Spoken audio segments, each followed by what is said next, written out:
NDA में after BJP सबसे ज्यादा सीटें 16 सीटें लोकसभा में वो उसके पास हैं और 2 सीट उसके सहयोगी के पास पवन कल्याण के पास है। 18 सीटें वहां से आती हैं, 18। और इधर नीतीश बाबू 12 सीटें, 4 सीट उनके सहयोगी, 5 सीट, एक इधर चिराग पासवान के पास 5 सीट, 12 5 17, एक मांझी के पास 18, 18 इधर 18 उधर, 36, 240 प्लस 36, किस्सा खत्म। 272 से ऊपर 274 हो जाता, 276 हो जाता है। इसीलिए आपसे समझना चाहता हूं कि यहां पर टीडीपी का ये बयान, टीडीपी की चिट्ठी इलेक्शन कमीशन ऑफ इंडिया को कितनी परेशानी में आने वाले समय में नरेंद्र मोदी को डाल सकती हैं। एक जानकारी और आपको पता होगा, सिर्फ यहां पे हम तमाम साथियों के लिए रख रहे हैं, पिछले 11 साल में पहली बार है कि किसी अपने सहयोगी पार्टी के किसी नेता को राज्यपाल बनाया गया है। अभी जो राज्यपाल की नियुक्ति हुई है उसमें से एक नियुक्ति टीडीपी का एक नेता है। इसलिए भी क्या यह पता चल गया था कि टीडीपी चिट्ठी लिखने वाला है? मतलब तेलुगु देशम पार्टी की तरफ से चिट्ठी आने वाली है, इसलिए नरेंद्र मोदी जी ने थोड़ा चलो एक घास डाल दो, थोड़ा सा अभी शांत रहेंगे। तब तक चिट्ठी पहुंच गई इलेक्शन कमीशन के पास। अनिल जी का वीडियो डाउन हो गया, डिस्कनेक्ट हो गए हैं। चलिए खैर आते हैं आगे जल्दी से। पहले अमलेंदु जी इन्हीं मसलों पे आपके पास, फिर प्रोफेसर रविकांत जी के पास आता हूं। अमलेंदु जी, ये जो टीडीपी की चिट्ठी है और दूसरा जिस तरीके से गजपति राजू साहब जो है टीडीपी के उनको गवर्नर बनाया गया है, इससे एक बात ये साबित हो रही है कि नरेंद्र मोदी की सरकार अभी भी बैसाखियों में चल रही है और चंद्रबाबू नायडू साहब की बैसाखी बहुत मजबूत है, उससे नहीं हिला पा रहे हैं मोदी जी। नीतीश कुमार की बैसाखी जरूर कमजोर पड़ती दिखाई पड़ रही है, लेकिन चंद्रबाबू नायडू की बैसाखी मजबूत है। दूसरा राजीव जी, जो लोग समझदार हैं वो समझ रहे हैं कि ये खतरा जो है ये सिर्फ बिहार का नहीं है, ये खतरा पूरे देश के ऊपर है और पूरे देश को बंधक बनाने की तैयारियां चुनाव आयोग के जरिए की जा रही हैं, ये समझ में आ गया है। चंद्रबाबू नायडू राजीव जी वो व्यक्ति हैं जिन्होंने 2019 में कहा था कि इस फासिस्ट सरकार को हटाना है, यानी बीजेपी की सरकार को हटाना है। 2019 में उन्होंने इसे फासिस्ट सरकार कहा। तो फासिस्ट सरकार है कि नहीं है ये मोदी जी की, अब ये तो चंद्रबाबू नायडू जाने की ये फासिस्ट सरकार उनके समर्थन से चल रही है कि नहीं चल रही है। लेकिन चंद्रबाबू नायडू थोड़े समझदार व्यक्ति हैं और नीतीश कुमार की तरह मुझे लगता है कि शायद थोड़े मजबूत भी हैं। नीतीश कुमार के अंदर अपनी एक कमजोरियां हैं, चूंकि जिस तरीके से चीजें सामने आने की उनकी पार्टी शायद नीतीश कुमार के कब्जे में ही नहीं रही है और उनके स्वास्थ्य को लेकर की बहुत सारी बातें होंगी। लेकिन ये जो बिहार में चल रहा है ये काफी ज्यादा महत्वपूर्ण है और इसलिए एक तरीके से पूरे देश की चिंताएं बढ़ाई हैं। अब जिस तरीके की बातें की जा रही हैं कि साहब 86% आ गए, अगर 86% आपके पास फॉर्म आ गए तो बचे 14% के आसपास, मतलब जो उनका आंकड़ा है, उस 14% में राजीव जी 5 से 6% तो ऐसे भी रहे होंगे जो जिनकी मृत्यु हो गई होगी या जो स्थायी रूप से वहां से चले गए होंगे, 5% के असर हो रहे होंगे। तो ये 10% कौन लोग बचे हैं? फिर इसका अंदर सबने कागज दे दिए। So when a client comes to us with an ask, इसका मतलब यही कहा जाएगा कि सबके कागज आ गए हैं। 10% वो लोग होंगे जो बिहार से बाहर हैं, उनके आप ऑनलाइन भरवा लेंगे। तो अगर सबके कागज आ गए हैं तो बांग्लादेशी इसमें कहाँ से है? फिर कौन है बांग्लादेशी? तो ये बांग्लादेशियों के भी कागज आ गए हैं क्या? तो ये सब मिलाकर एक घपला है और ये मुझे लगता है कि ये षड्यंत्र जो है वो किसी तरीके से इस चुनाव को थोड़ा खिसकाने का है और फिर वही चुनाव खिसकाकर और कई राज्यों के विधानसभा चुनाव एक साथ करवाए जाएं और मध्यावधि चुनाव में जाया जाए वन नेशन वन इलेक्शन के जरिए। शायद उसकी प्रक्रिया चल रही हो और ये भी है राजीव जी, जैसा मैंने कल भी कहा था कि चूंकि काउंटर एफिडेविट चुनाव आयोग को देना है सुप्रीम कोर्ट में, तो अब वहां जाके सुप्रीम कोर्ट बताएगा कि साहब देखिए हमने तो जो है वो 90% हमने पूरे कर लिए, इतने फॉर्म आ गए हैं और अब इस प्रक्रिया इस पर सुनवाई करने का कोई फायदा ही नहीं है चूंकि इतना तो हम कर चुके। तो लेकिन वहाँ मुकदमा ये है ही नहीं कि आपने 100% कर लिए कि 2% कर लिए। मुकदमा ये है कि आपको ये करने का अधिकार नहीं है। जो कागज आप मांग रहे हैं वो कागज मांगने का आपको अधिकार नहीं है, इस प्रक्रिया पर सवाल है। इसी टेक्निकल पहलू को अमलेंदु जी, इसी टेक्निकल पहलू को विपक्ष शायद जानता होगा, इसलिए विपक्ष ने इस प्रक्रिया पर रोक के लिए पीआईएल दायर नहीं की थी। इसीलिए क्योंकि ये 2-4 दिन में कर लेंगे, धड़ाधड़ कर लेंगे और बता देंगे कि देखिए ये तो काम हो गया।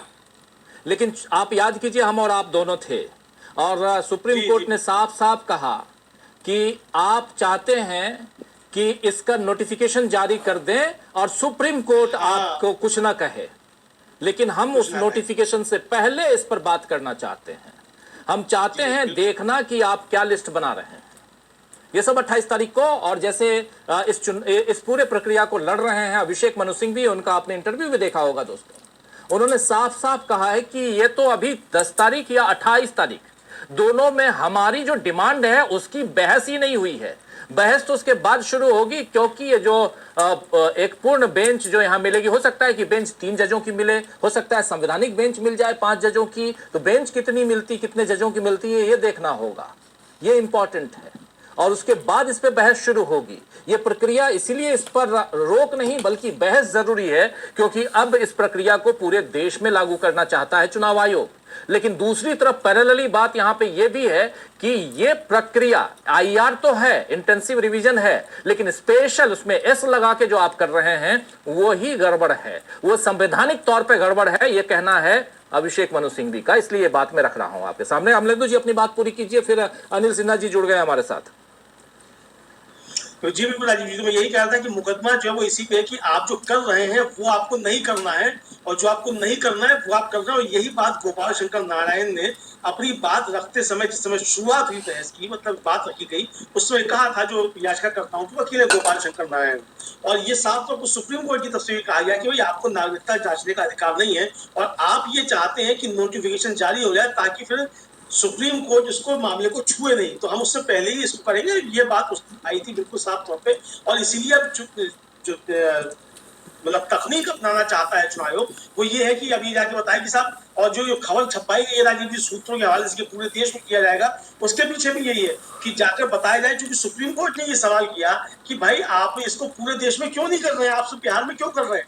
तो जो आईआर जो उसको एसआईआर जो बिहार में कर दिया गया है, तो बिहार के एसआईआर का एस काटने के लिए, सर काटने के लिए जो है, तो ये जाके बताया जाएगा हम तो इसको पूरे देश में भी करने जा रहे हैं, अकेले बिहार में करने नहीं जा रहे हैं। क्योंकि ये सवाल उठा कि आप बिहार में करने जा रहे हैं और 6 महीने बाद अगर चुनाव है और किसी का नाम कट जाएगा मतदाता सूची में, तो आपने उसका मताधिकार छीन लिया, और बाद में अगर वो अपने कागज देके और जिरह करके उसका मतदाता का अधिकार बहाल हो जाता तो चुनाव हो चुका होगा। और ये भी कहा गया सुप्रीम कोर्ट की तरफ से कि अगर मान लीजिए 3 करोड़ मतदाताओं के नाम कट गए, तो 3 करोड़ मतदाताओं का आप मताधिकार छीन लेंगे और चुनाव हो जाएगा। तो ये बहुत सारे सवाल सुप्रीम कोर्ट की तरफ से उठाए गए हैं, और चुनाव आयोग को समझ में नहीं आ रहा है कि सुप्रीम कोर्ट के जो सवाल उठाए हैं उनके जवाब किस तरीके से दिए जाएं।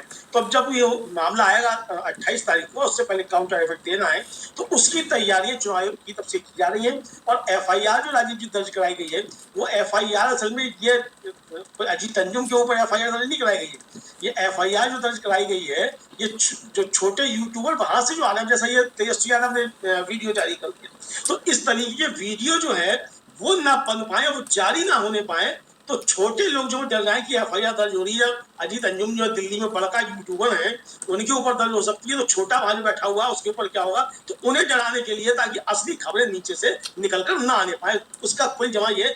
बाकी चुनाव आयोग को भी मालूम है, और जिन केएम साहब ने एफआईआर दर्ज कराई है उनको तो मालूम है कि अजीत अंजुम सक्षम है, पैसे की भी कमी नहीं है, सुप्रीम कोर्ट पहुंच सकते हैं, उनके लिए भी आधी रात को सुप्रीम कोर्ट पहुंच सकता है, सारी चीजें तो डरने वाली नहीं है उससे एफआईआर से। लेकिन छोटा जो वहाँ यूट्यूबर या छोटा जो वहाँ मतलब उन्हें डराने की कोशिश है, जो छोटे यूट्यूबर्स हैं, जो रीजनल छोटे बड़े नहीं, लेकिन जो गांव-गांव गली-गली में मौजूद हैं, उनको डराने की कोशिश है कि आप, लेकिन उन्हीं में से किसी ने ये वीडियो बनाया होगा जो अभी तेजस्वी यादव के सौजन्य से हम आप लोगों के बीच रख रहे थे, उन्हीं में से ये वीडियो हम में से किसी ने नहीं बनाया है, ना ही अजीत अंजुम ने बनाया है। इस वीडियो को वहीं किसी और ने बनाया, और बहुत इंपॉर्टेंट है इसको जानना, समझना कि आखिर चाहे छोटे हो बड़े हो, खबरें बड़ी होती हैं, छोटे बड़े भले आप कुछ भी कह लीजिए, खबरें बड़ी होती हैं या खबरें छोटी होती हैं। ये खबर बहुत बड़ी है कि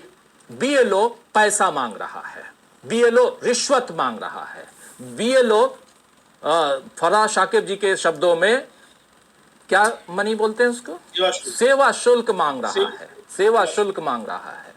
तो ये जो है, ये कितना भी छोटा आदमी हो, आप याद कीजिए कि दुर्घटना हुई, एयर इंडिया का विमान क्रैश हुआ, उस वीडियो को बनाया किसने था, जिसको पूरी दुनिया ने देखा।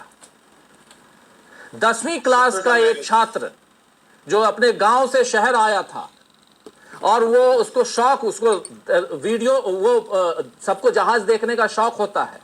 उसने उस जहाज को देखा, वो वीडियो बनाकर भेजा अपने दोस्तों के बीच, अपने गांव, और वही वीडियो पूरी दुनिया में, और उसी को लेकर हम आप सब उस पर विश्लेषण कर रहे थे कि किस किस हिसाब से वो उड़ा, कितनी देर में वो नीचे आने लगा। तो इसलिए कोई बड़ा पत्रकार छोटा पत्रकार नहीं, पत्रकार पत्रकार होते हैं, खबर बड़ी और छोटी होती है। आना चाहता हूं अनिल जी आपके पास। अनिल जी, आपसे जरा समझूं कि यहाँ बात बहुत इंपॉर्टेंट हो रही है, और उसमें भी टीडीपी का रोल कैसे देखते हैं आप, और टीडीपी का दबाव क्या नीतीश बाबू को दबाव से बाहर निकालेगा, जिस प्रेशर में नीतीश बाबू? देखिए, ये जो बहुत बड़ा पॉलिटिकल डेवलपमेंट है टीडीपी का पॉलिटिकल डेवलपमेंट इस नज़रिए से बहुत बड़ा है कि एक तो दो चीज़ें मुझको लगती है, हमको लग रहा है कि हम लोगों को इसको ठीक से समझना चाहिए। एक तो ये है कि एनडीए के जो घटक दल हैं बिहार में, जो अपनी बात नहीं कह सकते हैं, जो जो नीतीश कुमार या जीतन राम मांझी या चिराग पासवान, वो जो है उनका माध्यम बने हैं। ये बहुत बड़ा पॉलिटिकल इनिशिएटिव भी है चंद्रबाबू नायडू का, अपना जो उनका एम्बिशन है नेशनल लेवल पर प्ले करने का, वो उसके रूप में भी देखना चाहिए कि वो नॉर्थ इंडिया में बिहार जैसे इम्पोर्टेंट प्लेस के जो लोगों का प्रॉब्लम है, विक्टिम, जिसको कि वहाँ का घटक दल बीजेपी का उठा नहीं सकता, उन्होंने उसको उठाया है। ये एक बहुत इम्पोर्टेंट डेवलपमेंट है। या तो उन्होंने उनकी तरफ से उठाया है, या वो देख रहे हैं कि ये नहीं उठा रहे हैं, जो अल्पसंख्यक हैं, दलित हैं, पिछड़े वर्ग के लोग हैं, तो उन्होंने उठाया है। निश्चित तौर पर एक आइडियोलॉजिकली भी, पॉलिटिकली भी एक बहुत बड़ी इनिशिएटिव है उनकी तरफ से। दूसरा है, ये एक क्रैक भी है, जो पोजीशन एनडीए के लोग वहाँ ले रहे हैं बिहार में, चिराग पासवान, नीतीश कुमार, बीजेपी सब ले रही है कि ये चुनाव आयोग सही कर रहा है और ये जो है जरूरी था, ये जो वकालत कर रहे हैं उसको भी पंक्चर किया है उसने। तो दोनों बात हो सकती है कि या तो नीतीश कुमार जो अपनी बात नहीं कह सकते थे, उनकी हिम्मत नहीं हुई, वो उन्होंने चंद्रबाबू नायडू के जरिए रखा है देश के सामने, चुनाव आयोग के सामने। एक तो ये पॉलिटिकल है। दूसरा है क्या कि हो सकता है कि बीजेपी की जो लीडरशिप है वो अब एक रास्ता चाह रही है। ये जो एसआईआर का केओस, जो अराजकता उन्होंने पैदा की है, वो उनके हाथ से बाहर हो गया है। अब अजीत अंजुम जैसे या कोई जो है कहीं छोटे बड़े जो भी पत्रकार हैं, वो सब वीडियो ला रहे हैं। पूरा कैओटिक सिचुएशन है बिहार में। बिहार में हर स्कूल का मास्टर, छोटे दफ्तर का कर्मचारी सब लगा हुआ है, ये क्या कहते हैं, यही एसआईआर में, और सब पागल है। मैं आपको बता रहा हूँ, जो ये उन्होंने बताया फराह साहब ने, वो जो है वहाँ हर एक आदमी, चाहे वोटर है या कर्मचारी है जो काम में लगा है, दोनों पागल हो रहा है, क्योंकि उसको डेट उसको दिया गया है कि ला करके आज 100 फॉर्म दो, आज 50 फॉर्म दो, और बिना कैसे भी फॉर्म जमा करो, जो कि आपने देखा ये करा। चुनाव आयोग हर तरह का हथकंडा अपना रहा है। एडवर्टीजमेंट डाले उसने, जो कि उसने इंस्ट्रक्शन में नहीं था, वो झूठ फैला रहा है गोदी मीडिया के सहारे, हर तरह के नैरेटिव क्रिएट कर रहा है। उसके बरक्स अजीत अंजुम या जो छोटा बड़ा जो भी आप कहिए यूट्यूबर्स हैं, वो लगे हुए हैं, उसकी जो नैरेटिव है On Fiverr, you ये कर रहे हैं, क्या कहते हैं, काउंटर कर रहे हैं, पंक्चर कर रहे हैं। तो अब इसमें एक बड़ी पॉलिटिकल इनिशिएटिव ली है नायडू ने। अब नायडू ने इसलिए तो नहीं ली है, वो एक रास्ता बीजेपी को देना चाहते हैं कि चुनाव आयोग इसको वाइंड अप कर ले, अपना ये जो है विड्रॉ कर ले, और जो 28 जुलाई के पहले ही चुनाव आयोग इस तरह से अपना कोई रास्ता बचने का निकाल ले। ये भी हो सकता है, या उन्होंने एक संकेत दिया है मोदी गवर्नमेंट को, बीजेपी को, कि आप जो है, आपकी ये मनमानी नहीं चलेगी। और जो कहा उन्होंने कि एक समय उन्होंने कहा था फासिस्ट गवर्नमेंट, तो हो सकता है उस रास्ते बढ़े। मैं अभी इस बारे में कोई निश्चित नहीं हूँ, इसीलिए कि वो कोई ईमानदार पॉलिटिशियन नहीं है, वो एक रैंक अपॉर्चुनिस्ट है, एक पक्के बेईमान राजनीतिज्ञों में से एक है। इसमें कहने में मुझको कोई गुरेज नहीं है। उसके बाद एकदम अपॉर्चुनिस्ट हैं, कभी भी वो बदल सकते हैं। लेकिन हमको लग रहा है कि उन्होंने सेंस जरूर कर लिया है, ये जो एसआईआर के जरिए, और ये जो बांग्लादेशी और नेपाली और बर्मीज, इसका जो क्या कहते हैं नैरेटिव बीजेपी फैला रही है, ये नैरेटिव उनको एक्सेप्टेबल नहीं है, उसको स्वीकार नहीं करना है। तो अब ये क्योंकि उनके यहाँ भी मुस्लिम मतदाता है और वो उन्होंने सेंस कर लिया है कि एक नेशनल लेवल पे एक कैओस क्रिएट करना चाहता है चुनाव आयोग के जरिए मोदी गवर्नमेंट, वो चाहती है, जिसको कि उन्होंने रोकने के लिए सोचा। अब इसके लिए उन्होंने कमर कसा है या नहीं मुझको मालूम नहीं, कहाँ पर बार्गेन कर लेंगे मुझको मालूम नहीं, कहाँ पर, लेकिन रोकने के लिए खड़े जरूर हुए हैं वो कि ये कैओटिक जो आपने क्या कहते हैं SIR शुरू किया है, स्टॉप इट।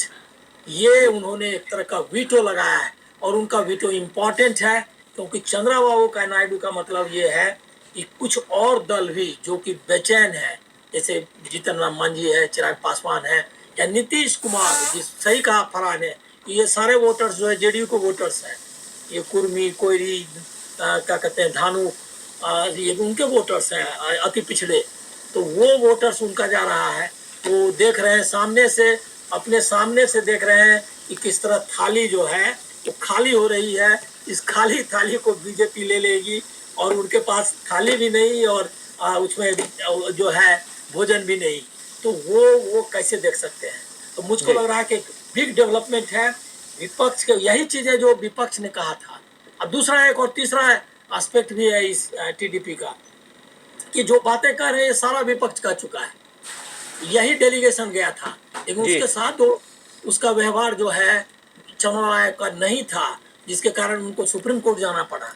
और वही चीज अब वो कह रहे हैं सुप्रीम कोर्ट से। लेकिन एक शिकायत मैं जरूर करूंगा कि सुप्रीम कोर्ट ने जो बात चंद्रबाबू नायडू कह सकते हैं कि नागरिकता का निर्धारण आपका काम नहीं है, आप इसको रोको, आप साफ साफ बताओ कि आपका काम नागरिकता का निर्धारण नहीं है और आप ये भ्रम जो है, ये जो डर पैदा हो रहा है, इसको बंद करो, ये चंद्रबाबू नायडू कह सकते हैं। लेकिन हमारे जो सुप्रीम कोर्ट हमारा ये बात डिस्कशन में कहा, लेकिन उसने ऑर्डर में ये नहीं कहा स्टॉप इट, ये नॉनसेंस कि नागरिकता निर्धारित करो, ये तुम्हारा काम नहीं है। इन्होंने डिस्कशन में कहा, ऑर्डर नहीं किया। ये ऑर्डर उनको पहला, मेरी राय में, मैं कोई वकील नहीं हूँ, लेकिन मेरी राय में जो कॉन्स्टिट्यूशनल क्या कहते हैं कॉन्स्टिट्यूशनल रिस्पॉन्सिबिलिटी थी, वो रिस्पॉन्सिबिलिटी नहीं सुप्रीम कोर्ट ने निभाया। उसको पहला काम कहना था, पहली लाइन होनी चाहिए थी कि नागरिकता का निर्धारण करना आप बंद करिए, शुद्ध जो ये चेंज करना है वो करिए। पहला 52 के इलेक्शंस में, और फोकस उनका ये भी कहना चाहिए था कि वोटर्स बनाने के लिए गया था, भारत सरकार गई थी, चुनाव आयोग गया था लोगों के पास 52 में, उसने वोटर निकालने का काम नहीं किया। उस समय तो म्यांमार से भी लोग आ रहे थे, बांग्लादेश जो आप आज बोल रहे हैं वहां से भी आ रहे थे, पाकिस्तान से आ रहे थे, ईरान और अफगानिस्तान के लोग हिंदुस्तान में थे, लेकिन किसी को नहीं कहा क्या कहते हैं भारत सरकार ने, नेहरू की सरकार ने, कि ये विदेशी है। कहा जो जहां है वोटर बनना चाहता है उसको वोटर बनाओ और उसको प्रेरित करो कि हिंदुस्तान की मतदान प्रक्रिया में मिले। वो काम नहीं किया। ये सुप्रीम कोर्ट ने जो याद दिलाना था कि बेसिक काम है आपका वोटर बनाना, आपका काम नागरिकता नहीं। ये बात चंद्रबाबू नायडू ने क्लैरिटी के साथ कहा है। इससे मुझको लग रहा है कि उनके राजनीतिक इरादे थोड़े बदले हुए हैं, लेकिन ये इरादा कहाँ तक जाएगा मैं इसके बारे में नहीं जानता। बिल्कुल बिल्कुल बिल्कुल प्रोफेसर साहब, आपके पास जरा आना चाहता हूँ, आप कैसे देखते हैं इस डेवलपमेंट को, TDP की चिट्ठी और वो सारी बातें विपक्षी दल लगातार कह रहे हैं, यानी विपक्षी दलों के सुर में सुर मिलाता हुआ TDP दिखाई दे रहा है। यानी चंद्रबाबू नायडू का जो दल है TDP, वो ये कर रहा है। और यहाँ से सबसे बड़ी चीज है कि नरेंद्र मोदी के लिए क्या परेशानियां यहाँ से बढ़ती हुई दिखाई देती हैं। क्या 6 महीने, और साफ साफ कहना कि जहाँ 6 महीने के अंदर चुनाव होना है, वहां एसआईआर करवाने का क्या मतलब वहां पे और भी बहुत सारी बातें उन्होंने कही हैं। जरा स्क्रीन पे ले आइए टीडीपी की बातों को, और फिर आता हूं जो चिट्ठी में लिखी गई बातें, और फिर आता हूं सीधा। देखिए, कह रहे हैं विशेष गहन पुनरीक्षण यानी एसआईआर की प्रक्रिया को लेकर जनता में भ्रम की स्थिति है। कई लोग इसे नागरिकता की जांच से जोड़ रहे हैं, जो गलत धारणा बना रही है। हम मांग करते हैं कि चुनाव आयोग इस प्रक्रिया का दायरा साफ करे और यह सुनिश्चित करे कि एसआईआर केवल मतदाता सूची को ठीक करने तक सीमित रहे, न कि नागरिकता सत्यापन से जुड़े मामले से। इसके बाद कहना है कि अगर इस प्रक्रिया को ठीक ढंग से साफ यानी स्पष्ट नहीं किया गया तो ये अल्पसंख्यक समुदायों और सामाजिक आर्थिक रूप से कमजोर वर्गों में अविश्वास को बढ़ा सकता है। मतदाता सूची को अपडेट करने की प्रक्रिया पारदर्शी यानी ट्रांसपेरेंट और निष्पक्ष होनी चाहिए ताकि चुनाव आयोग की विश्वसनीयता बनी रहे। ये बात यहां साफ साफ कही जा रही है टीडीपी की तरफ से, और भी है, चिट्ठी लंबी है लेकिन उसका मूल यही है। प्रोफेसर साहब, देखिए राजीव जी, आपने जो चिट्ठी पढ़ी उसके आखिरी ही वाक्य से जहां तक पढ़ी उससे स्पष्ट संकेत मिलता है कि टीडीपी ये आरोप लगा रहा है कि चुनाव आयोग की विश्वसनीयता नहीं है।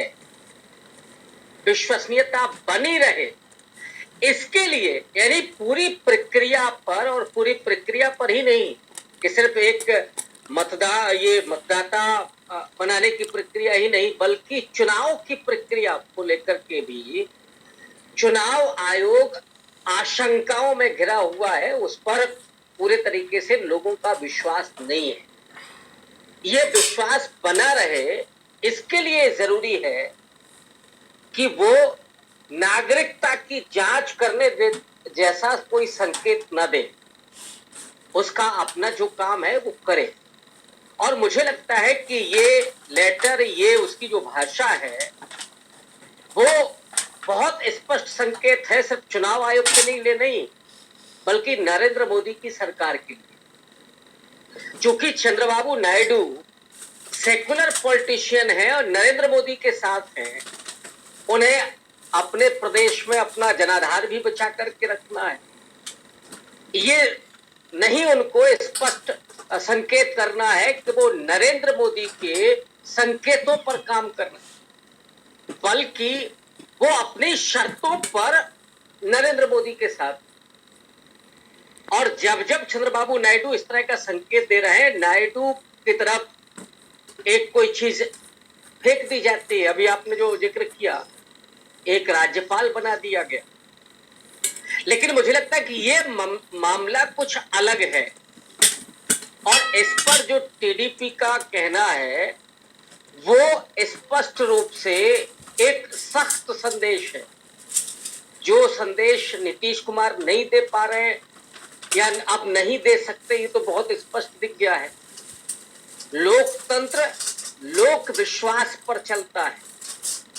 और जो अभी अनिल सिन्हा जी पहले चुनाव की बात कर रहे थे, सुकुमार सेन से ज्ञानेंद्र कुमार की तुलना करना, ये अपने आप में बेईमानी है।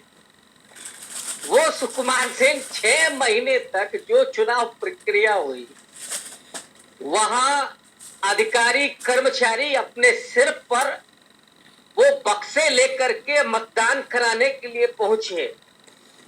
लोगों को पॉलिटिकली जिन्होंने एजुकेट किया, लोगों को लोकतंत्र में भागीदारी के लिए जोड़ा, उस नेहरू के दौर से, सुकुमार सेन के दौर से ये मोदी इरा, और मोदी इरा में राजीव कुमार और ज्ञानेश कुमार की चर्चा करना, ये अपने आप में बेईमानी है। लेकिन अब है तो क्या करें, करना ही पड़ेगा। जैसा भी लोकतंत्र है, हम लोग तो उस पर बात ही कर सकते हैं। तो एक वो दौर था।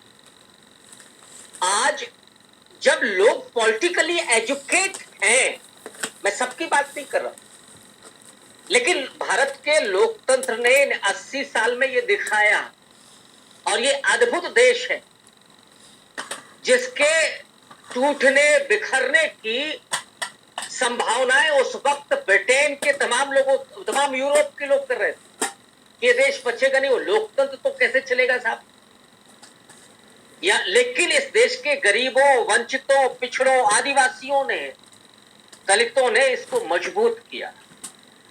और बाबा साहब की बात मैं फिर से दोहरा दे रहा हूं कि जो उन्होंने दलितों के बीच में कहा था कि हमने तमाम रानियों के पेट की नसबंदी कर दी है, अब राजा रानी के पेट से पैदा नहीं होगा, मतपेटी से पैदा होगा। ये फिर से राजपुत्र लाना चाहते हैं।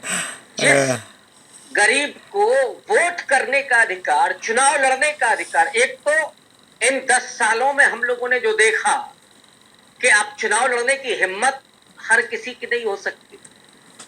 इतना महंगा चुनाव कर दिया गया है तो लोकतंत्र की एक प्रक्रिया से करोड़ों लोग, सैकड़ों करोड़ों लोग पहले से ही बाहर हो चुके। अब आप उनका वोटिंग राइट भी छीन लेंगे।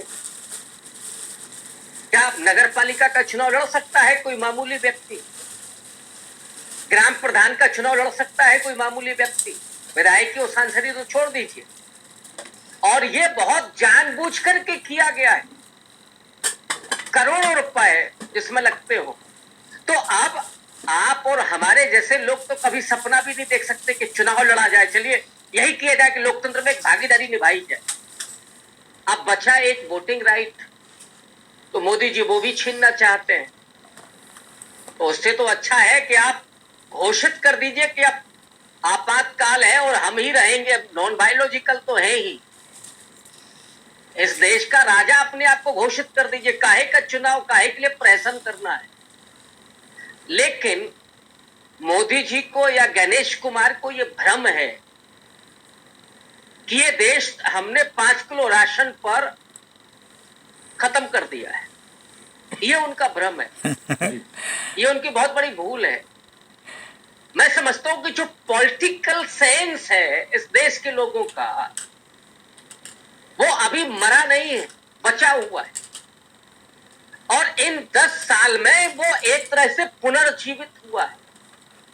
जितना इसको मारने की साजिश की गई है, उतना ही तमाम लोगों ने, अब चाहे उसमें आप टीवी लाइव के तमाम लोगों की बात करें, अजीत अंजुम जो गए, FIR हुई, या ऐसे ही तमाम लोग जिन्होंने पॉलिटिकली एजुकेट किया लोगों को।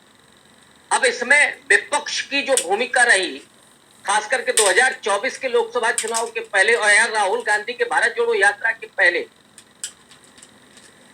उनको इतना दबा करके रख दिया गया था। अब आज ही मैं वो राहुल गांधी आज लखनऊ में थे, पेशी थी, मैं वो फोटो देख करके सोच रहा था राहुल गांधी की आंखों में क्या हो। जिस व्यक्ति ने 2-2 प्रधानमंत्रियों के गोद में खेला, जो व्यक्ति 3 प्रधानमंत्रियों के विरासत को संभाल रहा हो, उसको ऐसे पेश करवाया जैसे लग रहा कि वो क्रिमिनल हो कोई। और जो जिन पर बड़े बड़े मुकदमे थे वो उन्होंने खत्म कर ली। तो जो लोकतंत्र का सिपाही है, आज मैं राहुल गांधी को लोकतंत्र को सिपाही मानता हूं कि जो बचाने पर आमादा है उस लोकतंत्र को। लोग तो खड़े हुए हैं, लोग राहुल गांधी के साथ खड़े, सेकंड महात्मा गांधी, तेजस्वी यादव के राहुल साथ गांधी, अखिलेश यादव के साथ खड़े।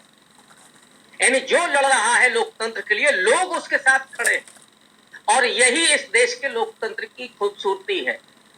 तो चंद्रबाबू नायडू को भी मजबूर होना पड़ेगा। कल को आपको चुनाव के मैदान में जाना है।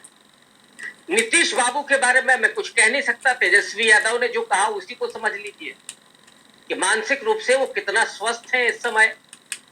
उनकी पूरी पार्टी को हाईजैक किया जा चुका है, वो क्या बोलेंगे वो। लेकिन जो लोग भी नीतीश कुमार को प्रेम करते होंगे, पसंद करते होंगे, वो जरूर इस चीज को देख रहे होंगे कि कैसे उनके नेता की आवाज को, उसके वजूद को ही खत्म किया जा रहा। जो उसके कभी वोटर्स थे, उनके वोटिंग राइट को ही छीनने की साजिश हो रही है। बिहार का जो ये चुनाव है, ये रणभेरी है लोकतंत्र के लिए।